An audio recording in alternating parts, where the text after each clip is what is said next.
Patungkol pa rin po ito sa kaso ni Kibuloy. Ang natitira ngayon kasi itong si Bato de la Rosa, si Senator Bato, 'di ba? Nahuhuli siya dito kasi binibira niya itong mga resource person na hindi dumalo dyan sa pagdinig na yan dyan sa Senado, di ba? Bakit hindi raw dumalo sa hearing na yan? In fact, sinugpina pa nila. Yung tinutukoy dito yung primary suspect no dito sa nawawalang beauty queen no na opisyalis po ng Philippine National Police. Hindi kasi dumalo dahil masakit daw po yung tiyan ng misis kaya hindi dumalo. Yung isa naman, may masama ang pakiramdam.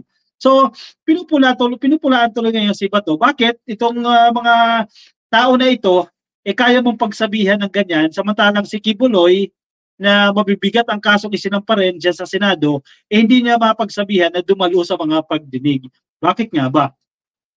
Anong sagot dyan? Alam niyo na ka-coffee kung ano ang sagot dyan. Siyempre kaibigan, siyempre kaalyado, siyempre kasama sa kampanya. Hindi natin alam, baka may utang na loob din ito sa nakalipas po na halalan. Pero definitely, ang loyalty ni Digong, ang loyalty ni Bato de la Rosa, syempre na kay Digong yan, boss niya yan. At si Digong, very close kay Kibuloy. And posible din na very close din itong si Bato, si kay Kibuloy. Kaya hindi niya mapagsabihan yan na dumalo dyan sa pagdinig niya sa Senado, di ba? Pero unfair lang kasi nagiging double standard, di ba? Napapansin tuloy na double standard, double cara dito si Senator Bato de la Rosa. Kasi yung iba kaya mong pagsabihan, pero yung pastor hindi mo kayang pagsabihan, di ba? Nasaan yung consistency doon? Again, wala ulit consistency dyan. Paano kayo respeto? Dito, pinapaboran mo ito, hindi mo naman masabihan na umatid dyan sa mga pagdinig. Anyway, basahin natin ang balitang yan nasa politico.com dahil sa buntis na misis, Bato de la Rosa slams caps the flimsy alibi to skip hearing on missing beauty queen. Ayan, nagpapalusot lang daw ka-coffee. Itong resource person na ito, nagpapalusot ayan ito si Pastor. Hindi nagpapalusot sa assassination. Yun ba yun? Senator Ronald de la Rosa scored a police officer for snubbing. Yan, inisnub. Hindi dumalo dito sa Senate investigation into his alleged involvement sa disappearance po ng Batangas beauty queen na si Catherine Camilon. Medyo mahirap paniwalaan pa ganyan kasi double standard dito ka-coffee Bakit sila nasasabihan mo na ganyan? And then itong, ano ba to, kaibigan ba ito ka-coffee? Hindi mapa-attend. During the Senate Public Order Committee inquiry, De La Rosa presided on Tuesday, kahapon po yan, February 27, the senator branded as flimsy, kumbaga hindi matibay, insubstantial ka-coffee. Itong excuse ni Police Major Alan De Castro, ito po yung primary suspect no, dito sa kaso na ito, that he could not attend the hearing to care for his pregnant wife in pain. Kasi masakit nga raw yun siya ng asawa dahil 8 months nga raw po itong buntis, so hindi maiwanan nitong pulis na ito yung kanyang asawa. De La Rosa, a former Philippine National Police Chief, is investigating alleged abuses by police officers in their line of duty. De La Rosa recalled that even, nagkwento na naman siya ng buhay niya dito, even when he was not in his wife during his labor because he was in the mountains operating against the New People's Army as a young police officer dyan po sa Davao. So, kwento niya yung buhay niya, bakit siya daw nung asawa niya nagle-labor, siya nasa Davao, lumalaban sa mga NPA. It's always about him. Hindi naman siya ang nanganak. Bakit hindi siya pwede pumunta? If you are listening right now, commanding, napanood natin ito ka-coffee. Major De Castro, alam ko, nagmo-monitor ka. You should come here. Di yan rason na buntis ang asawa mo, sabi ni De La Rosa. What if magkaroon siya ng ganyang statement? Baka makinig sa kanya si Pastor, di ba? Makinig sa kanya si Pastor Apollo Kibuloy dahil mukhang magkaibigan naman sila. No? What if ganyan ang sabihin na hindi totoo yung iniisip mo na i-assassinate ka dahil si PBBM na mismo ang nagsabi na hindi totoo yan na may planong mag-assassinate sa kanya. Pumunta ka dito sa Senado. What if si Bato ang magsabi niyan? Baka pakinggan siya dito ni Pastor Apollo Kibuloy. Ako noon, 3 ang anak ko. Pinanganak na wala akong kasama ang asawa ko.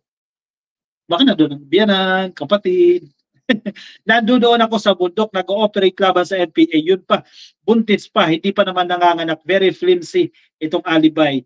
De La Rosa approved the motion of Senator Raffy Tulfo to issue a subpoena against De Castro and his co-accused. Yung driver na po, si Jeffrey Magpantay, na umattend po sa susunod na hearing or else face contempt and arrest.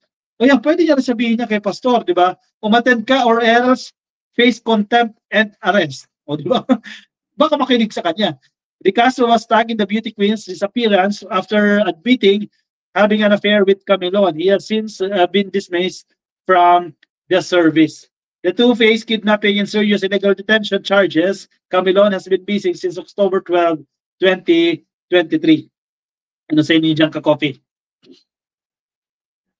Sana magbago rin ang isip ni ni Bato, no? At pumanig ito sa Senado, no? Suportahan itong si Senator Rich Ontiveros at ipatawag itong si Kibuloy. Actually, hindi ipatawag eh. Hikayatin na dumalo kasi andyan na yung subpoena, di ba? Pinapadalo siya dyan. So yun na lang ang kinakailangan dyan, ka-coffee, no? Kumbinsihin niya itong kanyang kaibigan, kung kaibigan ba o ano ba, kaibigan o kakilala na dumalo dyan sa pagdinig ng Senado. Kasi si Robin, mukhang hindi na kaya kumbinsihin yan eh. Kasi pinagtanggol niya na nga si Robin, si Kibuloy eh.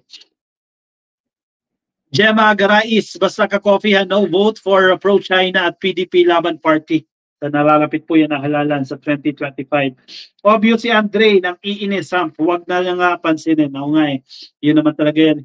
Nang una pa lang ka-coffee, napansin ko rin, medyo nang iinis lang yan si Andre. Kaya wag lang patulan, wag lang seryosohin yan. And Trepman, ma-pride si Pacquiao ha, kaya ayaw dumalo yan. Kasi sinabi niya na eh, di ba? Kasi ayaw niya siguro, nakakainin niya yung kanyang salita. Kasi sinabi niya na yan, hindi siya dadalo. Sa korte lang siya dadalo. Eh, kapag dumalo siya dyan, aasa rin siya, di ba? Wala kang isang salita. So, paninindigan niya na. Antayin niya na i-contempt siya. Unless, nadjadya na yung mga local police, dalhin na lang siya, damputin na lang siya, di ba? Para ikulong dyan sa Senado. Yan, pwede siguro. Kasi at least di na siya mapapahiya, di ba? Sa pilitan na yung paghuli sa kanya eh. So, antay tayo sa sitwasyon na yan. Sa March 5 yan, ka-coffee, yung pagdirig na yan, kung hindi pa rin siya pupunta dyan, sa site in contempt na siya. Ang mabilang mo siya sa premises ng Senado. Junior Discovery or Robin, anong say mo ngayon kay Kibbs? Actually, si Robin pinagtanggol niya si Kibuloy, ka-coffee. Sabi niya, matagal na raw po silang magkakilala ni Pastor Apollo Kibuloy, never naman daw ito nanghingi ng pera sa kanya. Actually, yun lang naman ang sinabi niya, no? Siyempre, artista ka, hingi ka ba ng pera? Definitely hindi. FBI, Interpol, pasok. Posible din kasi yan sa ikakatakot niya na pag nasa Senado na siya, syempre alam na ng pulis kung nasaan siya, mas mabilis siya ma-aresto, no? So, mahirap din kasi, may kaso siya sa Amerika baka yun na maging paraan para ma-aresto siya. So, tinatadya niya rin yan. Pero, hindi pumapayag ang Senado na umatid ito via online, no? Na via Zoom lang or kung ano bang platform yan Kailangan physically present ka. Yan ang kondisyones ng dyan, ng Senado. Chiki Sadino, good evening po sa inyo. Ma'am Nilda Galvez, like, and share mga ka-coffee. Thank you ha, Ma'am Nilda Galvez. Anyway, sige, yung mga ka-coffee natin na nasa Facebook, pasuyin na lang ka-coffee ha, palike lang po ng follow or like or follow dyan sa Facebook at kung nasa YouTube kayo, ay click lang po ang subscribe. Ang Cecilia Peña, thank you. Like and share na raw. Visit ako kay Robin. Feeling supremo talaga, sabi ni Princess D. May katapusan din yan. Ang problema, medyo matagal-tagal pa dahil 6 years pa siyang mananatili sa pwesto. Anyway, sige, kuha na ng kape. Let's move on ka-coffee sa ating next topic.